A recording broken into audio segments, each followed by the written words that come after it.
إن الحمد لله نحمده سبحانه ونستعينه ونستغفره ونعوذ بالله من شرور أنفسنا ومن سيئات أعمالنا.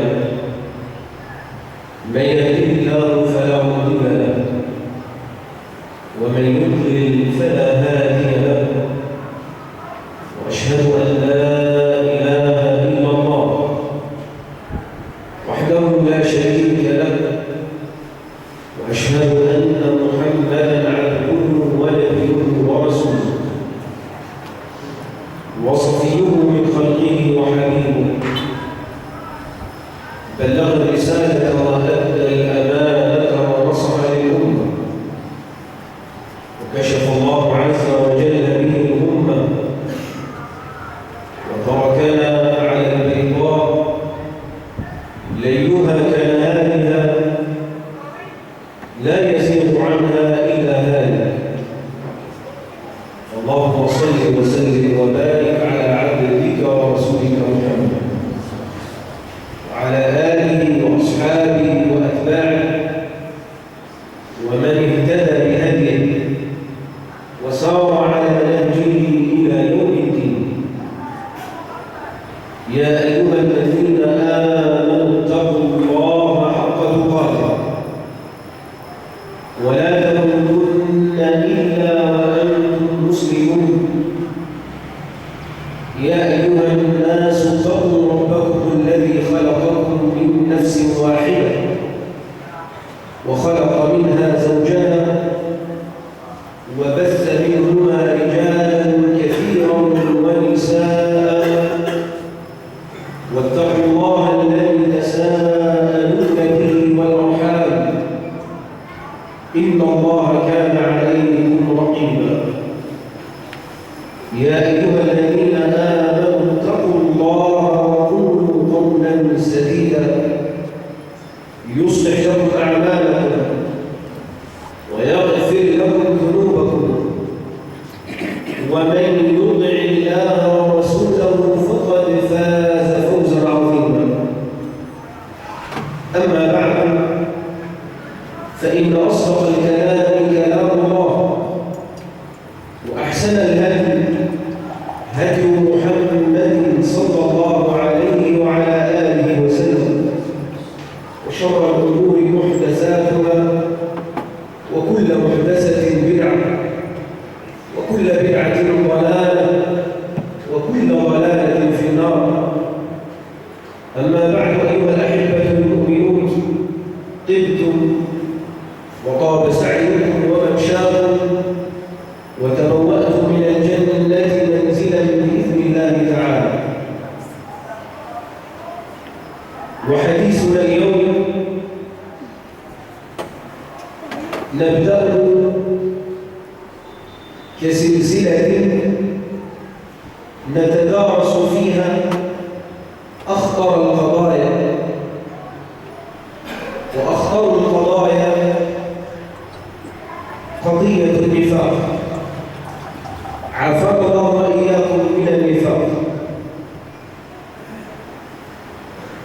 وقد امتلأ القرآن الكريم بالآيات الفاضحة التي تفضح المنافقين وتبين حالهم وتبسط أمرهم لكل ذي عينين وأذنين، يعني لمن يرى ولمن يسمع. ولذلك خاف أهل النفاق أن تنزل من عند الله سورة تنبئهم بما في قلوبهم،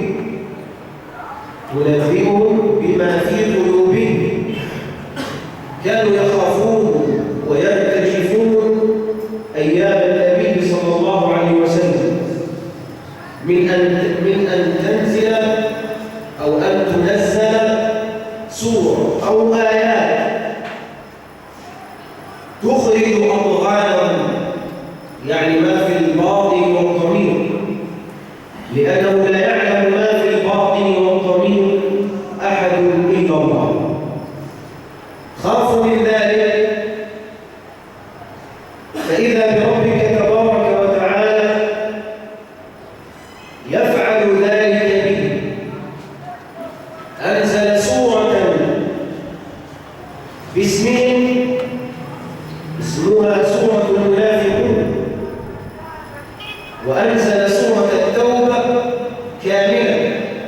تسمى السورة الفاضحة، سورة التوبة.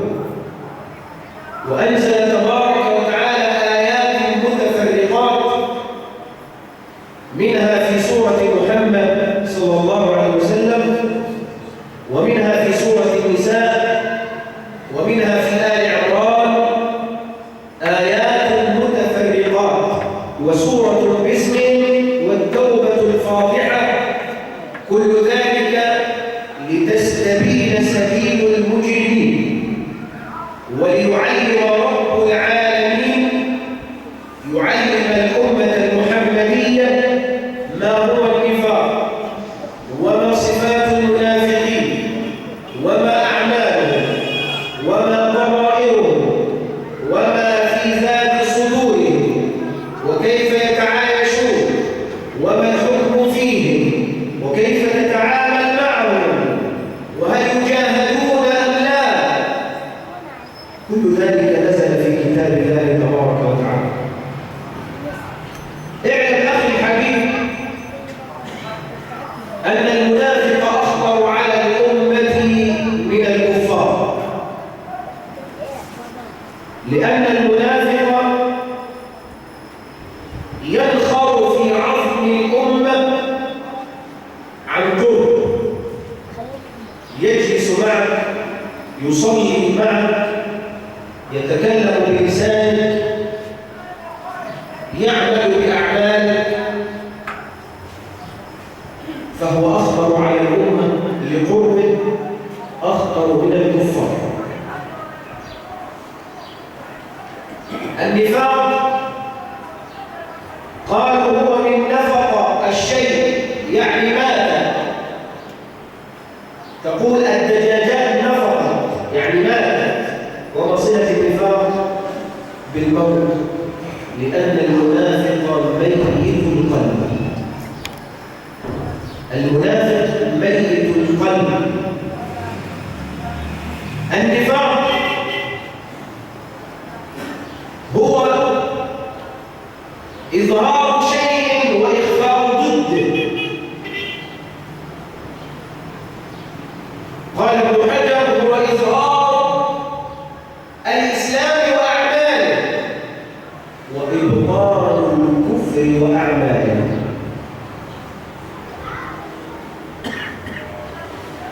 إذن هو إظهار شيء وإخفاء ضده. إذن هو ظاهر يختلف عن الباطن، وباطن يختلف عن الظاهر، فهو المنافق. وعكس النفاق وضده الصدق. وعكس النفاق وضده الإخلاص.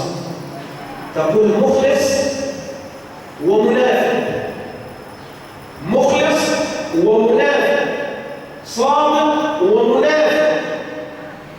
وما ظهر النفاق أبدا في مكة لقلة العدد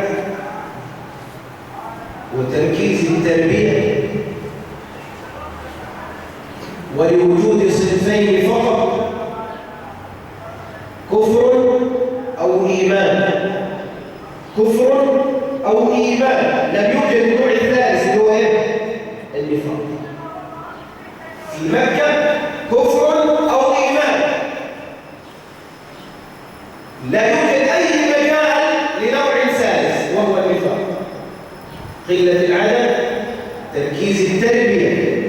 ولذلك كلما فقدت الأمة العلماء المربين كثر النفاق. كلما ازدادت الأمة العلماء المربين قل النفاق وانحصرت، ضاقت حلقتهم.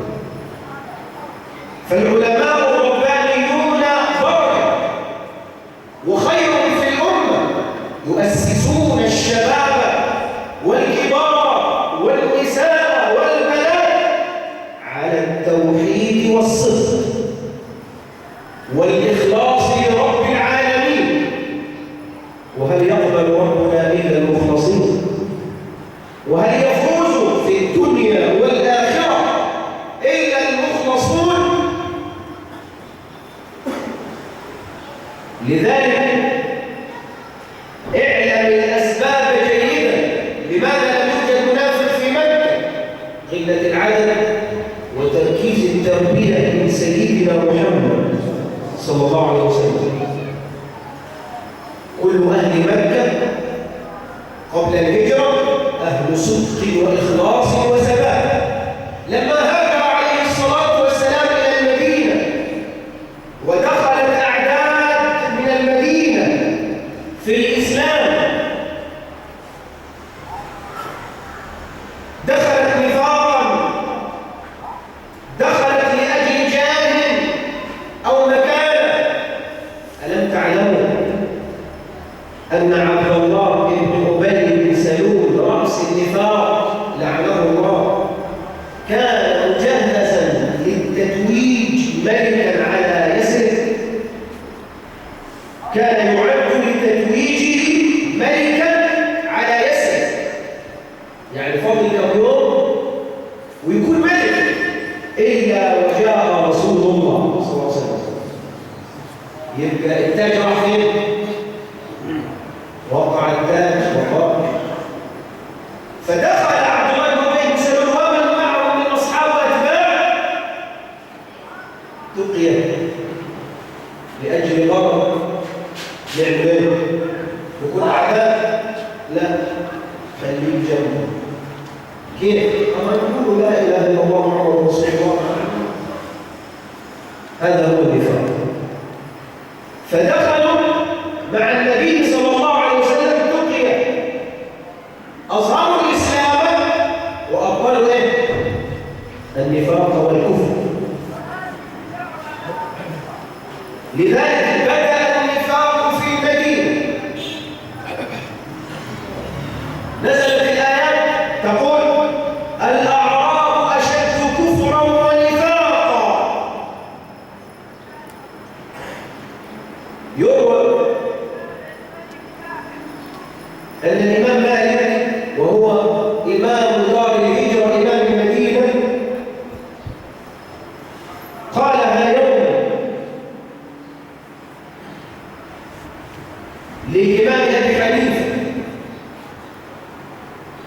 قال له: أما قرأت قوله تعالى: الأعراب أشد كفرا ونفاقا، يعني من هم حول مكة عامة سواء كانوا في العراق أو كذا أشد كفرا ونفاقا الأعراب سكان الصحراء.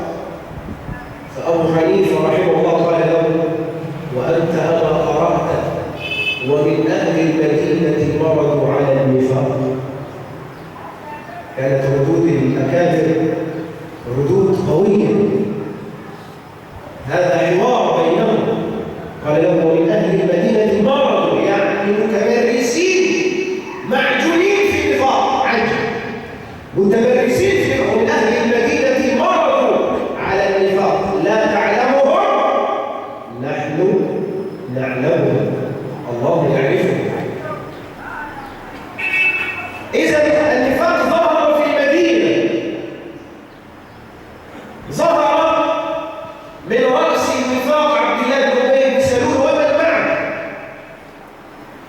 وبدأوا يحاربون الإسلام خفية وفي الصلاة، ويعدون له الخطط للهدم والإبادة والإطاحة والبتر والإزالة.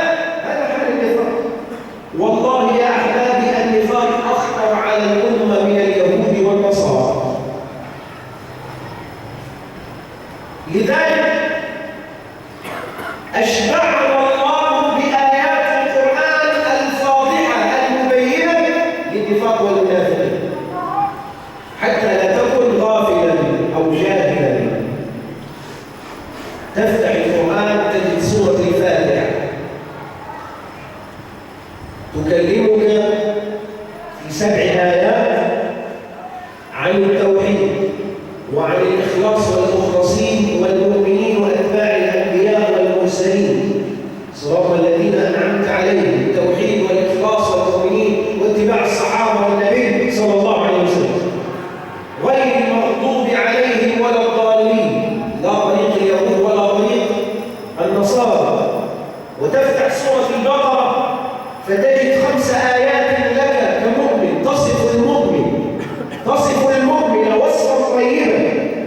ثم تجد آيتين تصف أو تصفان الكفر، ثم تجد 13 آية تصف النفاق وراء بعض. إن الذين كفروا سواء عليهم أنذرتهم أم لم تنذرهم لا يؤمنون. ختم الله على قلوبهم وعلى سمعهم وعلى أبصارهم غشاوة ولهم عذاب عظيم. بعد ذلك تبدأ الآيات: ومن الناس من يقول آمنا بالله وباليوم الآخر وما هم بمؤمنين يخادعون الله والذين آمنوا وما يخدعون إلا أنفسهم وما يشعرون في قلوبهم مرض. السلسلة التي نعيش معها بدءا من هذه الجمعة: مرض النفاق في قلوبهم مرض فزادهم الله مرضا اللهم زدهم مرضا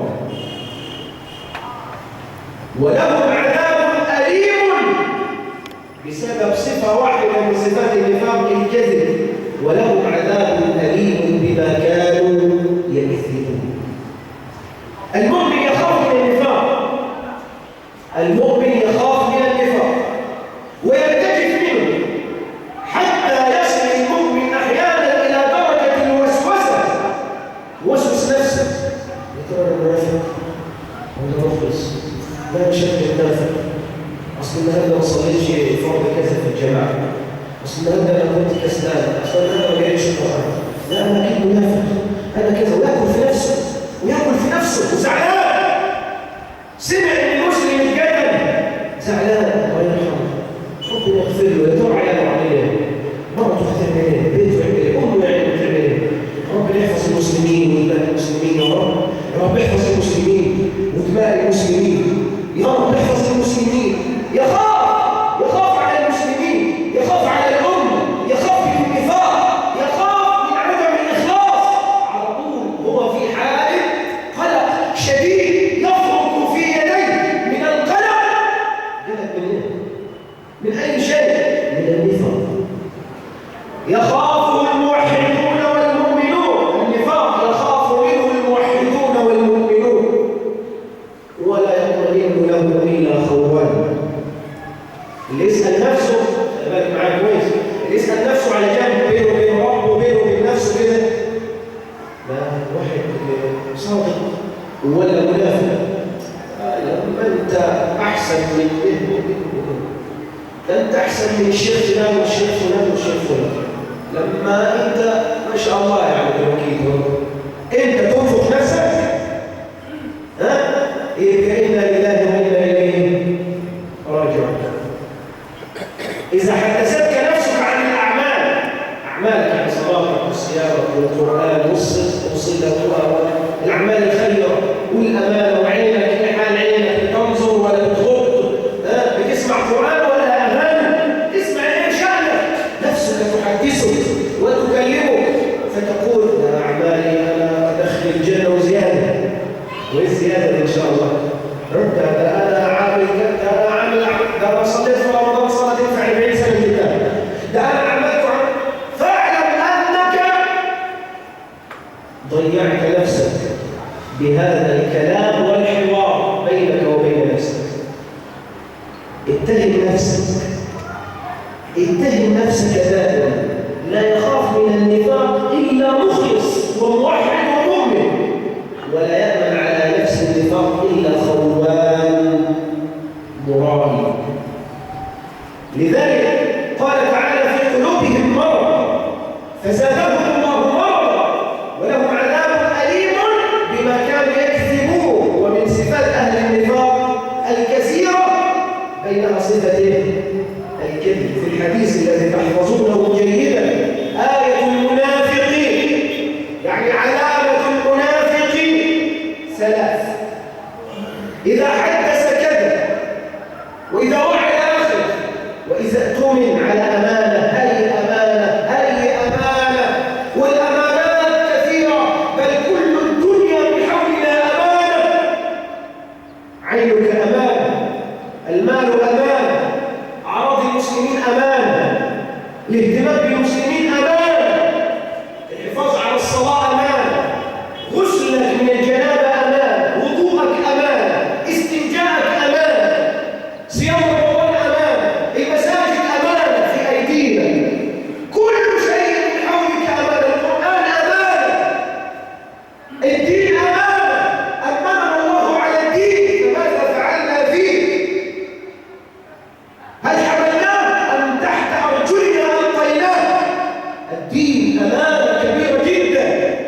إنا عرضنا الأمانة على السماوات والأرض والجبال.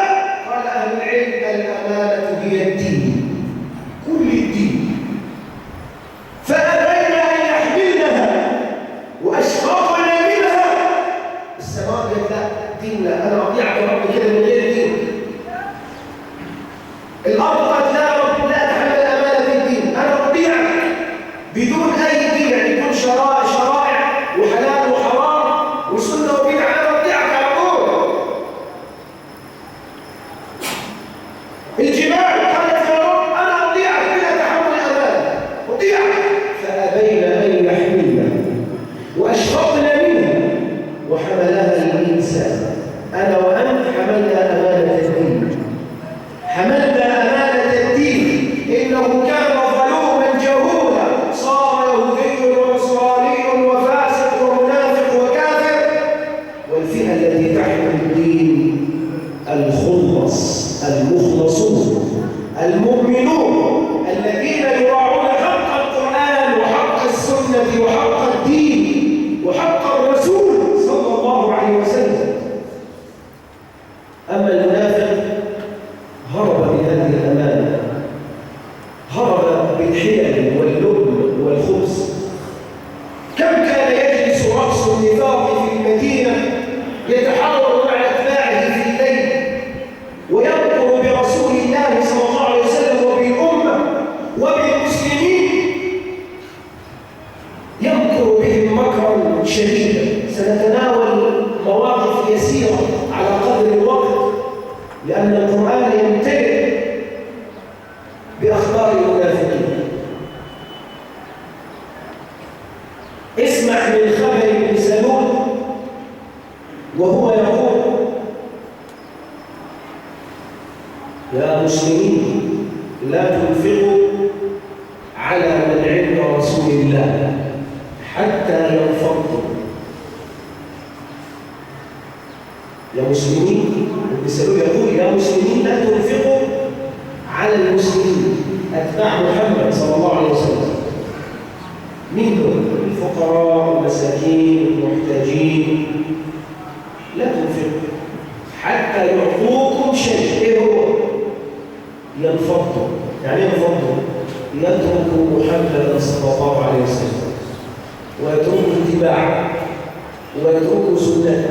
عندئذ اتكلم بلسان الواقع، خليك معايا. عندئذ اصرف عليك. اذا تركت النبي صلى الله عليه وسلم اوظفك، اشجعك، هتضحك من اركبك المواصلات. سمعت واحد صيحه السياره ركبت صوت جنسي، في واحد بالي، فالواحد ده اخ اللحيه جاهل. نعم شيخ خليل، اقعد مش ناقصين عمر، ايه رايك خليل؟ وطلع بالعربيه قال له نطلع ناقص مفتكش انت، مش ناقصين عمر، سنه النبي بيت عمر. يا من تريدون تركها اليوم والبعد عنها، هذه سنه واجبه، سنه واجبه. عادت ايام الامس، عادت ايام الامس، اتصلت الايام ببعضها، اتصلت ببعضها، وعاد يهدد المصلي وقارئ القران وصاحب اللحيه المقتدي بالنبي صلى الله عليه وسلم. عادت الايام، سبحان من يداول الايام. والله في ايام قلائل وذلك لقرب القيامه نرى الموقف وعكسه والموقف وعكسه والموقف وضده، وتلك الايام نداولها بين الناس وما يعقلها الا العالمون. يا احباب النبي صلى الله عليه وسلم، أتظنون أنكم تعانون من الله، يعني يعينكم الله وقد ابتعدتم عن رسول الله صلى الله عليه وسلم؟ ببساطة كده. اوعى تنطق كلمة شبهة، اوعى تسمي سنة النبي شبهة. هذه سبة، يعني هذه شتيمة لسنة النبي صلى الله عليه وسلم. النبي صلى الله عليه وسلم لما جعل في وجه لحية كان شبهة. يا عم الشيخ هذا شبهة مش ايام زمان، لن تكون سنة النبي أو فرائض الله أبدا شبهة. سيروا على بركة الله، ما شاء الله كان وما لم يشاء لم يكن. ولا تاخذوا مثل بلدي اللي اسمته الكلام هيبيت فين؟ كمل انت. انتوا عايزين مثل بلدي اسمه الكلام هيبيت في عمره، كنت الدين كنت من الدين هيبيت في عمرك. سامحوني غفر الله لي ولكم، لكن هذه حقائق. قالوا اذا ابتلي العبد وهو موحد لله متبع للنبي صلى الله عليه وسلم افضل من ان يبتلى وهو بعيد عن الله، بعيد عن رسول الله صلى الله عليه وسلم. ولا ايه رايك؟ في الزنزانه في قاتل وفي زاني وفي بتاع بنته، وقاعد معاه واحد بتاع صلاه وقران وعباده. هم خلاص عشان في الزنزانه استووا عند الله. رد انت استووا عند الله، تهمتك ايه؟ الله يا صلاه الفجر خلوني. ايه رايك؟ وما نقموا منهم الا ان يؤمنوا بالله العزيز الحميد. ما تنسوش القران، ما تنسوش القران. ده انا شايف اغلبكم مش عايز يدخل المسجد، اغلب المسلمين مش عايز يجي المسجد. ليه؟ لحسن ياخذوني، يصوروني، يكتبوا اسمه يكتبوني. يا رجل اتق الله، ما شاء الله كان وما لم يشاء لم يكن، ولا حول ولا قوه الا بالله العلي العظيم. ايقظ قلبك، قل يا قلب فوق يا قلب احسن لفاق الله. ايقظ قلبك وقل له يا قلب انت بالله ومتوكل على الله ومعتمد على الله. انت كتب عليك كل شيء يا قلب، كتب قبل ان يخلق ادم عليه السلام. فاثبت يا قلب وارضى بما كتبه الله، وارضى بما قدره الله. اينما تكونوا يدرككم الموت ولو كنتم في بروج مشيدة. لا لك الطريق في فرق، انا هعمل برج لو ضربت في قنبله ما تعديش من الحياه. مش في ناس ثانيه برضه حيطان ما تعديش من القنبله ولا مش واخدين بالك؟ في ناس ثانيه حيطان ما تعديش من القنبله ولا ما فيش؟ لكن مش عايشين في حكمنا بقى. في ناس ثانيه حيطان ما تعديش من القنبله. في الزواج يلا كده عايزين بالك، واخد بالك؟ لكن اينما تكونوا يدرككم الموت ولو كنتم في بروج حصون مشدده. احذر، النفاق ينزل كدبيب النمل الى القلوب، يدب اليها دبيب النمل فلا يشعر احد بدخول النفاق الى قلبه. قال ابن سلول لعنه الله، عبد الله بن ابي بن سلول راس النفاق، قال لا تنفقوا على من عند رسول الله حتى ينفضوا اذا تركوا النبي صلى الله عليه وسلم، اذا تركوا سنه النبي صلى الله عليه وسلم، اذا تركوا طريق الله انفقوا عليهم. اذا استمروا ما تنفقوش عليهم، وانت اللي بتنفق. قال تعالى ولله خزائن السماوات والارض ولكن المنافقين لا يفقهون. اسمع الموقف الاخر بعد مباشره لنفاق المنافقين. وقبل ان نبدا فيه واحد يسال، هل حد بيعمل كده يعني يا شيخ؟ احنا عندنا كفاله ايتام، في اللي امتنع عنها قال لك بس يا عم لحسن يعملوا لي تهمه اما يمول السنيين ولا بطل يدفع كفاله 20 جنيه. يا اخوانا القران حق، القران حق، القران حق وواقع. هم سألوا عشان تسأل فين؟ انا لسه كده مش هوصل الا لما تبدا الكلام موجود. قال لك الوظائف انت روح هتسال تمرين تعمل بطاقه جاي روح هتسال. الامر الثاني قال رأس النفاق عبد الله بن ابي بن سلول لعنه الله عليه، قال واخبر عن دخول المدينه، قال لئن رجعنا الى المدينه ليخرجن الاعز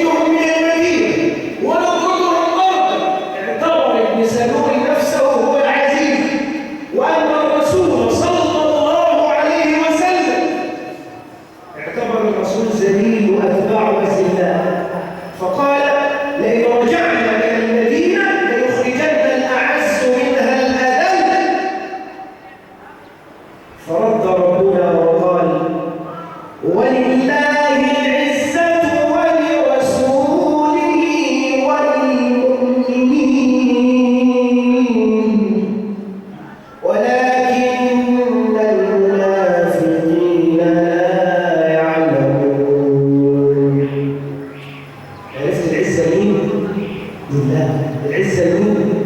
لرسول الله. العزة لمين؟ للموحدين المخلصين المتبعين لله ولرسوله صلى الله عليه وسلم.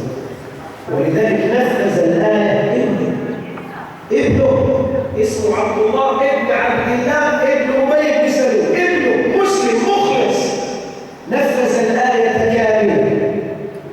عندما وصلوا إلى أسوار المدينة حدود البلد، وقف ابن عبد الله بن أبي بن سلول الصحابي المخلص الجليل، وقف لوالده بالسيف وأخذ يدخل الصحابة. ادخل ادخل ادخل. جاء أبوه فعرضوا قال لا تدخل يا ولد. كيف لا تدخل؟ ستعلم اليوم من العزيز ومن الذليل. العزة لمين؟ لله ولرسوله وللمؤمنين. ابنه الله سلط عليه ابنه من صلبه، فلسة كبد سلطه عليه وجعل السيف في وجهه. الله مسلم، ده بيصلي معاكم، ده بيصلي ورا النبي صلى الله عليه وسلم. القضية مش يصلي ورا النبي ويجاهد مع النبي صلى الله عليه وسلم، القضية قلبك مخلص ولا لا؟ انت مخلص وتحب الإسلام والمسلمين وتحب الله والرسول وتتبع السنة، ولا الحكاية كلام؟ هذا هو الأصل، إخلاص القلب وصدقه وعدم نفاقه. عدم نفاقه وقف لوالده لا تدخل أبدا، ستعلم اليوم يا أبتي من العزيز ومن الذليل. يا ولد ما يصحش، عيب كذا أبدا أبدا. ادخل يا رسول الله، ادخلوا يا أصحاب رسول الله. يا ولدي لا تدخل. وكل من عرفوه من أتباع والده وجلساء والده منعه من الدخول. لله العزة ولرسوله وللمؤمنين ولكن المنافقين لا يعلمون. أقول ما تسمعون أيها الأحباب، واستغفر الله لي ولكم فاستغفروه وتوبوا إليه يغفر.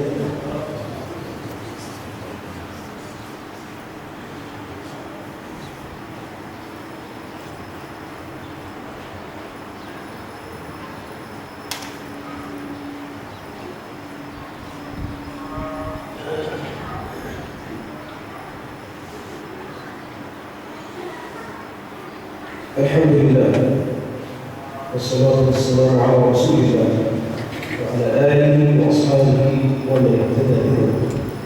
وبعد، أحبابي في الله، هذا الداء الضال النفاق خطره عظيم. إن المنافقين في الدرك الأسفل من النار. خطره عظيم في الدنيا والآخرة، عافانا الله وإياكم وأصلح قلوبنا وقلوبكم. من صفاتهم نقولها باللفظ العالمي حتى يحفظ، معهم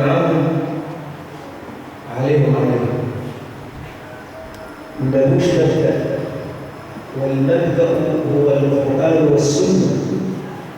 يعني انت عليه القرآن والسنة، لا تنحرف عنه. فالمنافق لا مبدأ له ولا أساس، فتجد من لقي منافقا يتكلم مع نفسه، إن لقي مخلصا يشتغل معه من المخلصين، إن لقي شيخا يعني شيخ، إن لقي مغنيا يعمل مغني، إن لقي مصلين صلى، إن لقي من يرقص رقص.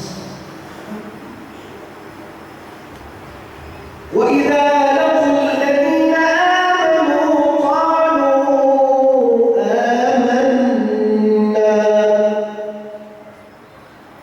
وإذا خلوا إلى شياطينهم قالوا إنا معكم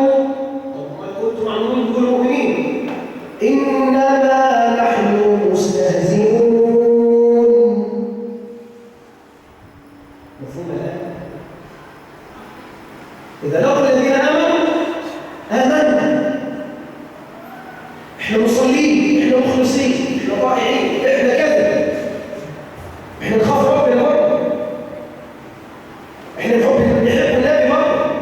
يقول لك كده اللغة هو بتاعته، هو مش بتاعتي أنا، اللغة بتاعته، احنا نحب النبي، احنا نخاف ربنا مرة، احنا نحافظوا على شعبه، احنا ناس برضه بنصلي برضه. لو ممثلة تقول لك ايه؟ احنا برضه بنصلي. لو رقاصة تقول لك ايه؟ احنا برضه بنعمل مائدة الرحمن يعني ونوكل الناس يعني في رمضان، ولا واخد بالك؟ مائدة الرحمن من ايه؟ من عرق. امسح فين؟ من عرق ايه؟ مائدة الرحمن. احنا برضه ناس مخلصة يعني نعرف ربنا. احنا برضه إذا لقوا الذين آمنوا، خلي بالك معايا، قالوا آمنا، وإذا خلوا إلى شياطينهم قالوا إنا معكم إنما نحن مستهزئون. احنا بنسخر من الجماعة المتدينين دول والجماعة بتوع الدين، احنا بنسخر، احنا بنجاريهم، احنا كده بنعديها معاهم، إنما نحن مستهزئون. الله يستهزئ بهم. كفاية ده. ويمدهم في طغيانهم يعمهون. نعوذ بالله من العمى، وهو أشد من العمى. العمى أشد من العمى. الإنسان يكون في الطغيان ويفكر نفسه الحق وهو الصح، ولا أحد في الدنيا أفضل منه ولا أحسن منه ولا أخير منه. هذا هو العمى، أشد من العمى.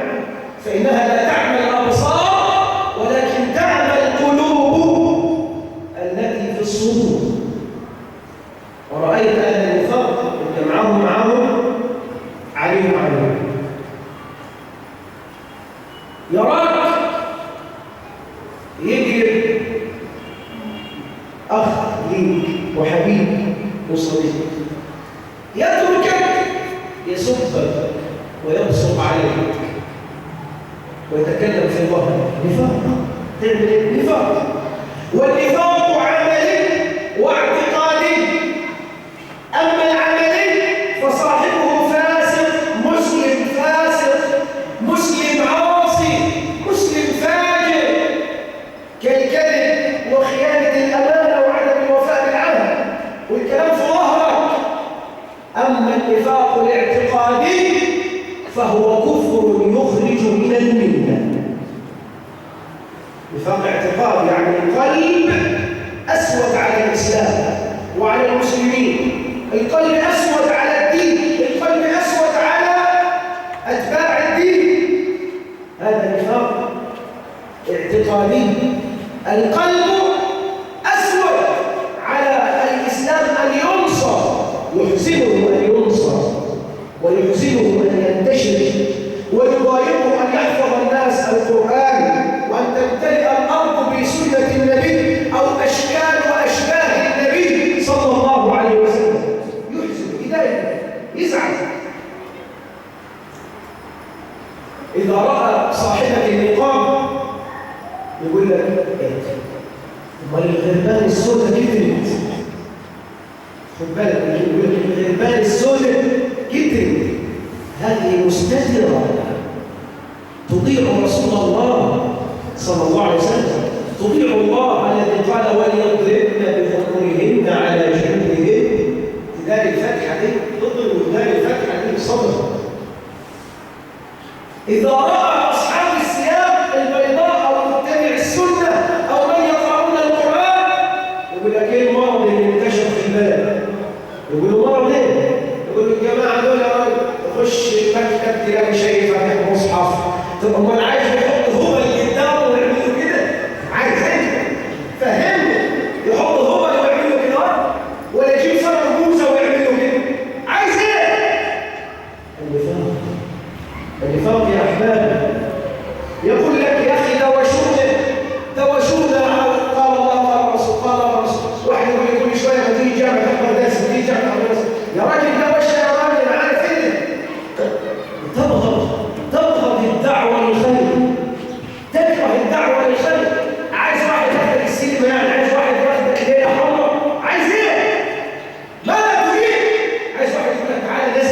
والعياذ بالله.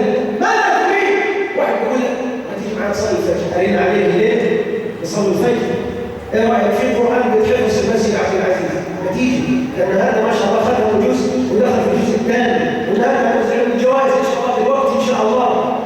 الشباب حفظ الجزء الاول، هو 5 آيات عدى من جزء وعدى من الثاني والثالث، يحفظ كلام الله. كلام الله في جوفك، مصير جوفك فين؟ في الجنه ولا في النار؟ مصير جوفك فين؟ في الجنه. جوف حول القران، جوف امتلأ بكلام الله. أين مصيره؟ إلى الجنة إن شاء الله وإلى رحمة الله. إذا من صفات المنافقين معهم عليهم يقول النبي صلى الله عليه وسلم لا تكن إن معه، إن أحسن الناس أحسنت وإن أساءوا أساءت. لا، وقنوا أنفسكم، كن مخلص. إذا أحسن الناس أحسنوا وإذا أساءوا اجتنبوا إساءتهم. خذ لك جنب، تجنب الإساءة، تجنب النفاق، تجنب الغدر والخيانة، تجنب السوء، تجنب المرض القلبي، ابتعد عنه. ومن أحواله والعياذ بالله وهي ظاهرة نسبق إليها عاجلا حتى ننقذ أحبابنا عاجلا ولا نتركهم. ظاهرة الكسل عن طاعة الله. من صفات المنافقين الكسل في أداء طاعة الله، يتكاسل في طاعة الله ويضيع ويسوف. بعدين زي اللي بيقولوا صلي بعدين ان شاء الله ربنا يسهل. او هو يصلي يسوف حتى يضيع وقت الصلاه، كالذي ياتي الان الى الجمعه يعني سنخرج في داخل يسوف يضيع. ليه؟ لا تجعل النفاق يتم الى صدرك. انتبه نفسك، حافظ على نفسك، بكر الجوع، ادي الصلاه في وقتها، اطع الله ورسوله. فصفه الكسل عند اداء طاعه الله صفه نفاق. قال تعالى واذا